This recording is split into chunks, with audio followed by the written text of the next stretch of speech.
नमस्कार मित्रों, आज का वीडियो बांसुरी के 7 छिद्र टॉपिक के ऊपर है। ये हमें ध्यान में अनुभव में आया था, समझ में आया था, उसे लेकर आप सभी के समक्ष प्रस्तुत है। जो ज्ञान मिला था हमें ध्यान में, बस वही आप सभी के साथ साझा कर रहे हैं। जिस प्रकार बांसुरी में 7 छिद्र होते हैं और उन पर ऊपर से हवा छोड़ने पर अलग अलग छिद्र से अलग अलग ध्वनि सुर निकलते हैं। इन सुरों को सही तालमेल से बजाने से मधुर संगीत निकलता है। उसी प्रकार इस हमारे शरीर में 7 चक्र होते हैं। परब्रह्म हमारी सांसों के माध्यम से इन 7 चक्रों में भ्रमण करते हैं।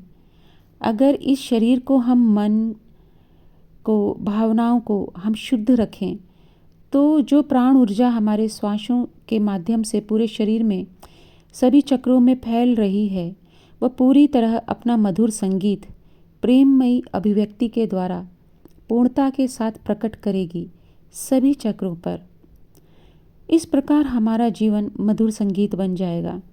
परंतु जब हम अपनी अशुद्ध इच्छाओं, मान्यताओं, धारणाओं, भावनाओं को बीच में ले आते हैं तो हम परमात्मा के कार्य में विघ्न डालते हैं और उनकी गतिशीलता को रोक देते हैं। तो हमारा जीवन भी दुर्गंधपूर्ण बन जाता है। जैसे नदी की धार को रोक देने पर पानी दुर्गंध देता है और अगर बहने दिया जाए तो जल स्वच्छ ही रहता है, क्योंकि अब वह नित नवीन है। हम जब परमात्मा को स्वतः ही प्रवाहित होने देते हैं बिना विघ्न डाले अपनी इच्छाओं, संकल्प, विकल्प के, तो वह पूर्णता के साथ प्रवाहित होता है। फिर कहीं कोई कमी नहीं है। परब्रह्म जहाँ भी प्रवाहित होते हैं पूर्णता के साथ होते हैं, क्योंकि पूर्ण में से पूर्ण निकलने पर भी पूर्ण ही रहता है। अतः हम जिस प्रकार के भावों, विचारों को अपने जीवन में अपने अंदर प्राथमिकता देंगे, वही सब पूर्ण रूप से हमारे अंदर आ जाएगा। जैसे अगर हम आनंद को प्राथमिकता देंगे तो पूर्णता आनंद आएगा। दुख को प्राथमिकता देंगे, दुख भरी यादों को प्राथमिकता देंगे तो वही बार बार आकर्षित होके आएंगे। दुख, सुख इत्यादि भी केवल मात्रा के भेद के कारण ही हमें अनुभव होते हैं। इस बात पर प्रभु जी ने हमें जो समझाया था वो यही समझाया था कि शुद्ध आईना बन जाओ। जिस प्रकार आईने का अपना कोई विचार नहीं होता, आईने की अपनी कोई भावना, विकल्प नहीं होता।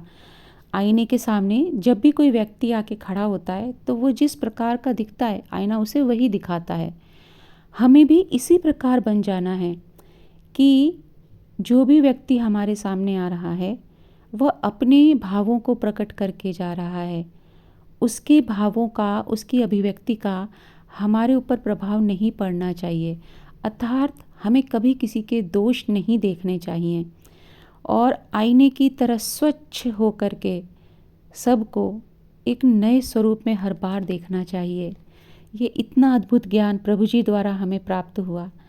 इस ज्ञान के लिए हम अपने प्रभु जी के चरणों में कोटि कोटि वंदन करते हैं। और आज आप सभी श्रोतागण भी इस ज्ञान को प्राप्त कर पाए हैं। आपके साथ ये ज्ञान ये शेयर हुआ है, तो आप सभी भी इस ज्ञान के भागीदार हैं। आप सभी का भी हृदय से धन्यवाद करते हैं। तो फिर मिलते हैं नेक्स्ट वीडियो में। तब तक के लिए आप सभी को हृदय से आभार, धन्यवाद।